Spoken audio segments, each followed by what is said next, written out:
स्नान पूर्णिमा यानी ज्येष्ठ पूर्णिमा के दिन जगत के नाथ श्री जगन्नाथ जी का जन्मदिन होता है।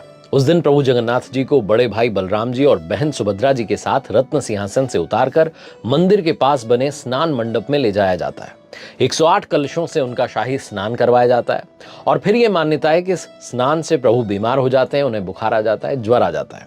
15 दिन तक प्रभु जी को एक विशेष कक्ष में रखा जाता है जिसे ओसर घर कहा जाता है। इस जो 15 दिन की अवधि है, इस अवधि में महाप्रभु को मंदिर के प्रमुख सेवकों और वैद्यों के अलावा कोई और देख नहीं सकता, दर्शन नहीं कर सकता। ये जो अवधि होती है, इसके दौरान मंदिर में जो महाप्रभु के प्रतिनिधि हैं, अलारनाथ जी, उनकी प्रतिमा स्थापित की जाती है, उनकी पूजा अर्चना की जाती है और 15 दिन बीत जाने के बाद भगवान जी स्वस्थ होकर के अपने कक्ष से बाहर निकलते हैं और भक्तों को दर्शन देते हैं, जिसे नव यौवन नेत्र उत्सव भी कहा जाता है। इसके बाद द्वितीया के दिन महाप्रभु श्री कृष्ण जी, बड़े भाई बलराम जी और बहन सुभद्रा जी के साथ में बाहर राजमार्ग पर आते हैं, रथ पर विराजमान होते हैं और फिर जो है प्रभु श्री जगन्नाथ जी की जो यात्रा है वो जो है पुरी में धूमधाम से निकलती है, वो नगर भ्रमण पर निकलते हैं। इस रथ यात्रा के पीछे बहुत सारी कथाएं हैं। स्वागत है, आप देख रहे हैं कथाएं विद आरजे कार्तिक। एक एक करके आपको सारी कथाएं बताता हूं। कहते हैं कि इस दिन भगवान श्री कृष्ण के अवतार के रूप में भगवान जगन्नाथ जी अपने बड़े भाई बलराम जी के साथ अपनी बहन सुभद्रा जी को नगर घुमाने के लिए ले जाते हैं। ऐसा माना जाता है कि पौराणिक काल में भगवान जगन्नाथ जी की बहन सुभद्रा जी ने नगर घूमने की इच्छा जो है प्रकट की थी। इसके बाद भगवान ने अपनी बहन की इच्छा को पूरा करने के लिए 3 रथ बनवाए और सुभद्रा जी को नगर घुमाने के लिए रथ यात्रा पर लेकर के गए। सबसे आगे वाला जो रथ है वो भगवान बलराम जी का होता है, बीच वाला रथ जो है बहन सुभद्रा जी का होता है और सबसे पीछे वाला रथ जो है भगवान जगन्नाथ जी का होता है। इसी मान्यता के पीछे एक और बड़ी कमाल की कहानी है। कहा जाता है कि जब भगवान जगन्नाथ जी सुभद्रा जी को नगर घुमाने के लिए रथ यात्रा पर लेकर के निकले तो रास्ते में ही उनके मौसी का जो घर था वहां गुंडीचा भी गए और वहां पर 7 दिनों के लिए ठहरे भी, जिसके बाद से ही हर साल ये जो रथ यात्रा है इसको निकालने की परंपरा की शुरुआत हुई। एक और मान्यता है वो ये कि जब भगवान श्री कृष्ण के मामा कंस ने उन्हें मारने की योजना बनाई तब कंस ने अपने दरबारी अक्रूर को एक रथ के साथ में गोकुल धाम भेजा और गोकुल में जो है जाकर के भगवान श्री कृष्ण और बलराम जी को मथुरा आने का न्योता भिजवाया। अक्रूर ने जो कहा उसके अनुसार भगवान श्री कृष्ण जी अपने भाई बलराम जी के साथ रथ पर बैठे और मथुरा के लिए रवाना हो गए। कहते हैं कि गोकुल वासियों ने इस दिन को रथ यात्रा का प्रस्थान माना और इसलिए भी जो है जगन्नाथ जी की जो रथ यात्रा उसके पीछे की एक मान्यता ये भी है। अब मैं आपको बताता हूं कि कब और कैसे हुई थी भगवान श्री जगन्नाथ जी के मंदिर की स्थापना। मान्यताओं के अनुसार जब द्वारिका में भगवान श्री कृष्ण जी का अंतिम संस्कार किया जा रहा था तब भगवान बलराम जी बहुत दुखी हुए।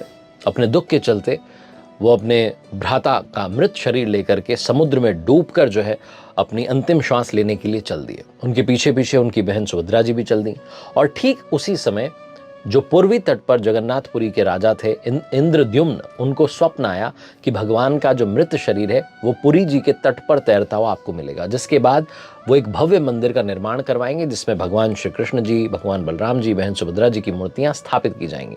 राजा इंद्रद्युम्न ने सपने में ये भी देखा कि भगवान की अस्थियां उन्हीं की मूर्तियों के पीछे एक खोखली जगह बनाकर उसी में रखी जाएंगी। राजा का स्वप्न सच में बदला, सच साबित हुआ। उन्हें भगवान की अस्थियां मिली, लेकिन सवाल था कि अब ये मूर्तियां बनाएगा कौन।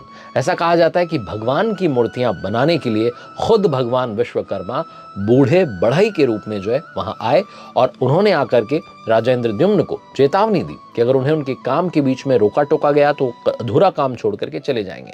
कुछ महीने जब बीत गए तो राजा के सब्र का बांध टूट गया और उन्हें लगा कि अब मुझे मंदिर का दरवाजा खोलना होगा। दरवाजा खुलवा दिया गया और उस चेतावनी के अनुसार विश्वकर्मा जी काम अधूरा ही छोड़ करके चले गए, जिसके बाद राजा ने जो अधूरी बनी हुई मूर्तियां थी उन्हीं को मंदिर में स्थापित कर दिया और भगवान श्री कृष्ण की जो अस्थियां थी उनकी मूर्ति के पीछे बनी जो खोखली जगह थी उस पर रख दी और इस तरीके से मंदिर और मंदिर में मूर्तियों की स्थापना जो है हुई।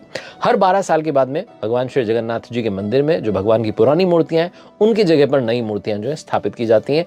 नई मूर्तियों की जो संरचना है वो भी अधूरी ही होती है। एक और इसी बारे में मान्यता है कि सतयुग में जो राजा इंद्रद्युम्न हुए उनकी रानी गुंडीचा भगवान विष्णु जी की भक्त थी। उनके महल में नीम का पेड़ था। राजा उस पेड़ के पास में यज्ञ करते थे। भगवान जी ने रानी के स्वप्न में आकर के दर्शन दिए और कहा कि नीम के तने को जगन्नाथ जी के रूप मानकर पूजना शुरू कीजिए। फिर राजा रानी ने यज्ञ करने वाली जगह पर ही पेड़ के तने से 3 मूर्तियां बनवाई जो जगन्नाथ जी, उनके भाई बलभद्र जी और बहन सुभद्रा जी की थी। भगवान दोबारा से स्वप्न में आए और मूर्तियों को मंदिर में स्थापित करने के लिए कहा और यह भी कहा कि मंदिर में स्थापित होने के बाद भी मैं हर साल 7 दिनों के लिए तुम्हारे महल में आऊंगा। फिर राजा रानी ने जो है मंदिर की स्थापना करवाई और रानी के कहने पर महल से मंदिर तक मूर्तियों को ले जाने के लिए रथ यात्रा जो है उसका आयोजन किया गया। तो एक मान्यता, एक कथा जो है वो ये भी है। एक और जन प्रचलित कथा ये भी है कि भगवान श्री कृष्ण अचानक नींद में राधे राधे कहने लगे। तो भगवान जी की जो 8 पत्नियां थीं चौंक गए और सोचने लगी कि भगवान जी अभी तक राधा जी को भूले नहीं। सभी ने मिलकर के माता रोहिणी से इस संबंध में बात की और कहा कि आप हमें जो है भगवान श्री कृष्ण जी की, राधा जी की जो कथा है उसको सुनाइए। जब उन्होंने हट किया तो माता रोहिणी जी ने कहा कि ठीक है, मैं आपको सुनाती हूँ, लेकिन पहले सुभद्रा को जो है द्वार पर पहरे पर बैठा दीजिए ताकि कोई भीतर प्रवेश ना कर पाए, फिर चाहे वो बलभद्र बलराम हो या फिर श्री कृष्ण हो। तो सुभद्रा जी पहरा देने लगी और अंदर जो है माता रोहिणी जी 8 जो भार्या थीं उनको भगवान श्री कृष्ण की और राधा जी की जो कथा है वो सुनाने लगी। उसी दौरान बलराम जी और भगवान श्री कृष्ण जी द्वार पर पहुंच जाते हैं। द्वार पर ही सुभद्रा जी खड़ी हुई थी जो बहुत ध्यान से वो कथा सुन रही थी।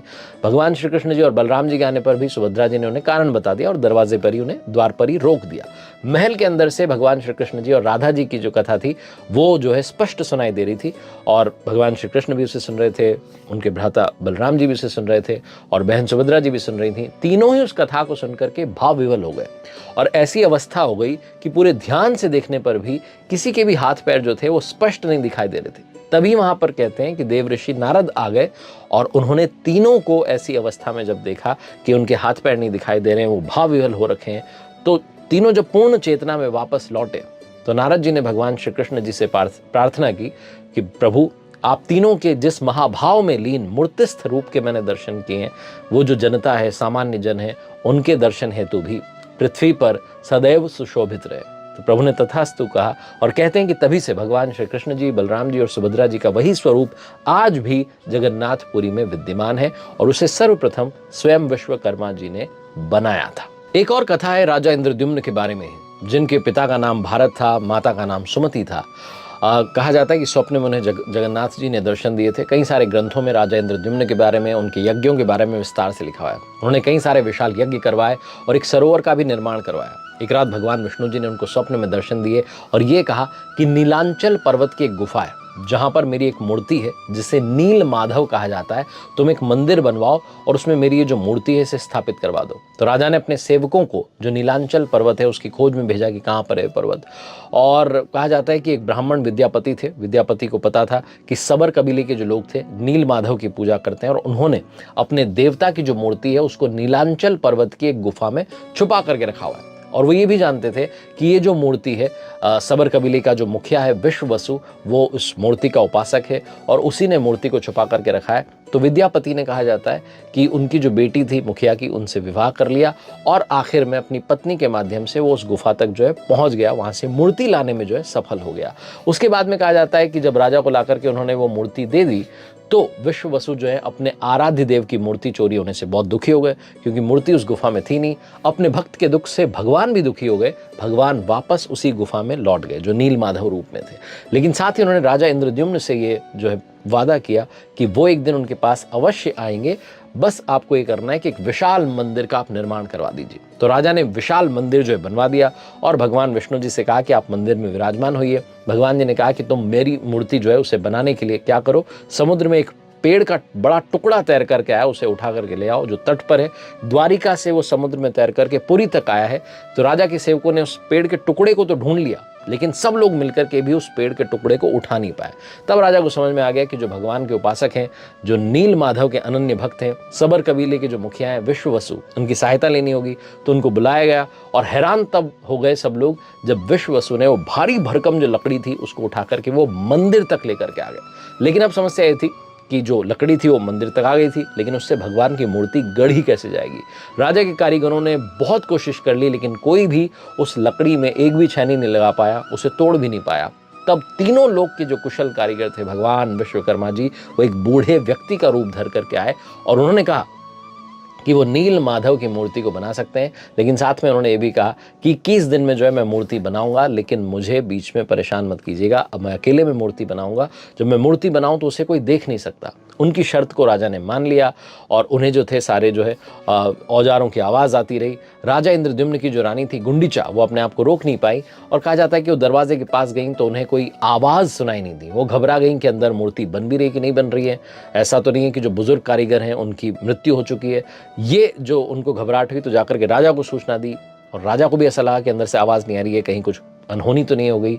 तो सारी शर्तों को, सारी चेतावनियों को साइड करते हुए राजा जो है वो कमरे का द्वार खोलने का आदेश दे देते हैं और जैसे ही कमरा खोला जाता है तो जो बुजुर्ग जो कारीगर थे वो गायब मिलते हैं और वहाँ पर 3 अधूरी मूर्तियाँ मिलती हैं। भगवान नील माधव जी और उनके भाई जो हैं, उनके छोटे छोटे हाथ बने थे लेकिन पाँव नहीं थे। सुभद्रा जी के हाथ पाँव बनाए ही नहीं गए थे सुभद्रा जी के हाथ पाँव। और राजा ने सोचा कि यही भगवान जी की इच्छा है तो इन्हीं अधूरी मूर्तियों को वहाँ स्थापित कर दिया। तब से लेकर के आज तक तीनों भाई बहन जो है इसी रूप में जगन्नाथपुरी जी के मंदिर में विद्यमान है। तो ये कथाएं थी जो श्री जगन्नाथपुरी धाम से जुड़ी हुई हैं। उम्मीद है आपको काफी कुछ जानने को मिला होगा। प्रभु की कृपा सभी पर बनी रहे।